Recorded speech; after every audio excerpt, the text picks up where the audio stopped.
Hey guys, so in today's video, I'm going to cover a company called Kokyo Camlin. ठीक है, Kokyo Camlin is a pure stationery company. Like उनका अगर देखो तो they have two brands. एक है उनका Camel करके जो ब्रांड है, एक Camlin करके जो आते हैं. ठीक है, आपने मतलब we have used its products as well. तो अभी कंपनी का ये देखो ना, मतलब बहुत ही स्ट्रगल कर रहा है in terms of sales, profitability as metrics as well. तो सबसे पहले तो समझ लेते हैं कौन से कैटेगरीज में. तो they are into scholastic stationery, writing instrument, notebooks, other various stationery products में प्रेजेंट है. उनके 3 मैन्युफैक्चरिंग फैसिलिटीज़ है, 2 महाराष्ट्र में प्रेजेंट है और एक जम्मू कश्मीर में. And they are leading player in the 16 shades crayon. And उनके अगर प्रोडक्ट्स देखूँ तो स्टूडेंट्स वाले सेगमेंट में pencil, pen, geometry box, adhesives मतलब ग्लू, फिर कलर्स आ गए, क्रेयॉन्स आ गए, कलर पेंसिल्स आ गए.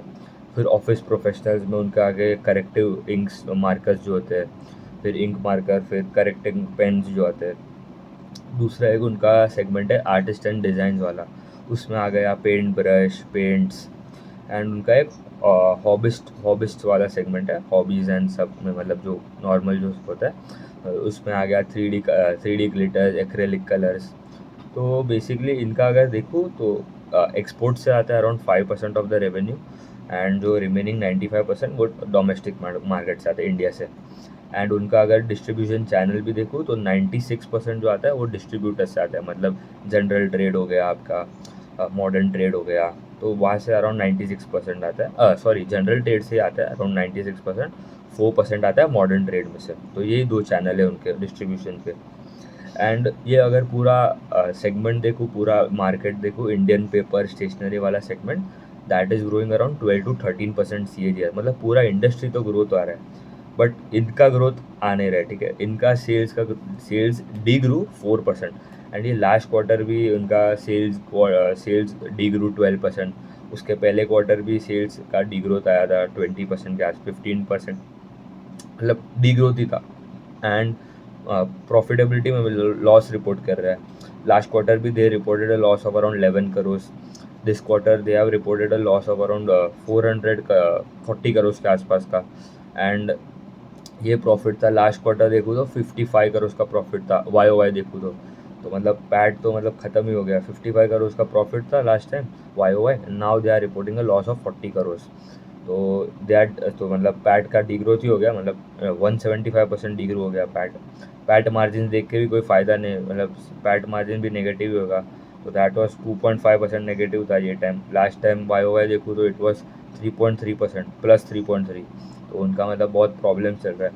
एंड इनका प्रॉब्लम क्यों चल रहा है वो भी एक्चुअली हमको मालूम नहीं, क्योंकि ये कंपनी कोई कॉल नहीं करता है, कोई पीपीटीज़ नहीं देता है. तो it is difficult to track this companies. तो मतलब जो इनकम स्टेटमेंट जो आता है उसके हमको काम चलाना पड़ेगा. एंड उनका अगर देखूँ तो कलर वाला सेगमेंट जो है, they are the market leader है. मतलब ऑयल पेस्टर्स मतलब नाम के कलर्स आपने सुने ही होंगे. तो उनका average selling price increase around 11%. फिर प्लास्टिक क्रेयॉन्स वाला जो था उसमें थोड़ा डिग्रोथ है around 4% in average selling price. And wax crayons जो होता है दैट उसमें ग्रोथ है अराउंड 13%. तो मतलब ये इनके मतलब बेसिकली देखो तो 12% का ग्रोथ आ रहा है. पूरा इंडस्ट्री से पेपर इंडस्ट्री मतलब नोटबुक्स, प्रिंटिंग पेपर, राइटिंग, आपके जो भी डायरीज हो गए वहाँ पे ग्रोथ आ रहा है 12%. एंड 14% ग्रोथ आ रहा है आपका जो नॉन स्टेशनरी आइटम्स लाइक आपके writing instruments, art and craft वाले प्रोडक्ट्स में. तो दैट इज़ ग्रोइंग अराउंड 14% के आसपास. तो रफली पूरा industries is going in double digit. तो दैट इज़ बेटर. बट ये जो कंपनीज है उनके जो रिजल्ट आ रहे हैं like Kokuyo Camlin is de-growing 4%. फिर लिंक लिमिटेड का डी ग्रोथ आया 1% दिस क्वार्टर 3 में. फिर आप देख लो सेलो वर्ल्ड करके जो है, उनका मेजॉरिटी तो कंज्यूमर वेल में है ना, बॉटल्स वाले सेगमेंट में. बट उनका राइटिंग इंस्ट्रूमेंट इज़ अराउंड 15%. वहाँ पे भी उनको मतलब 5-10% के आसपास का ग्रोथ आ रहा है, which is lower than the industry से growth. Flair writing instrument is looking interesting. उनका ग्रोथ है अराउंड 17%. बट वो 2 क्वार्टर पहले से मतलब फ्लैट था ग्रोथ, इसलिए कुछ ग्रोथ नहीं आ रहा था. अभी finally this quarter they grow around 17%. And Doms करके जो कंपनी है दैट इज़ मतलब the best company that is present, that are growing around about 20%, 21% के आसपास का सेल्स ग्रोथ आया था. एक्सक्लूडिंग द यूनिक लैंड वाला जो सेगमेंट, जो उनका डायपर वाला जो सेगमेंट है वाओ पर जो लॉन्च किया था recently. But I do a P2P analysis where I cover all these companies. तो as of now Kokuyo Camlin is I think the worst performing company in terms of, क्योंकि मेन तो इसमें आप देखो तो सेल्स ग्रोथ इंपॉर्टेंट है, दूसरा सब तो मेट्रिक्स बाद में आते हैं।